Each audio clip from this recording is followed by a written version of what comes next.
একদিন সকালে দুষ্টু বানর টিকো আর তার বন্ধু হাঁসটি ঝিল্লি ঠিক করলো তারা জঙ্গলের ওপারে থাকা রহস্যময় লাল পাহাড়ে যাবে।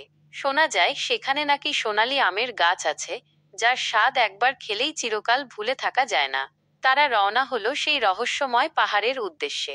তাদের পথে ছিল অনেক বাধা পাহাড়, ঘন জঙ্গল, কাঁটাযুক্ত লতাপাতা, হঠাৎ বয়ে আসা নদীর স্রোত। কিন্তু টিকো আর ঝিল্লি দমে যায়নি। তারা একে অপরকে সাহায্য করে এগিয়ে যেতে লাগলো। অবশেষে তারা পৌঁছালো লাল পাহাড়ে আর দেখল সোনালী আমের গাছ সত্যিই আছে। কিন্তু সেই আম কেবল তারাই পাবে যারা একসাথে কাজ করে আসতে পারে। তারা হাসল, কারণ তারা জানে বন্ধুত্ব আর টিমওয়ার্কের শক্তি তাদের এই অভিযানকে সফল করেছে। সেদিন টিকো আর ঝিল্লি শুধু সোনালী আমই পেল না, পেল এক অমলিন বন্ধুত্বের স্বাদও। টিকো আর ঝিল্লির বন্ধুত্বের মতো আপনারাও সাবস্ক্রাইব করে বন্ধুত্বের হাত বাড়িয়ে দিন। আল্লাহ হাফেজ।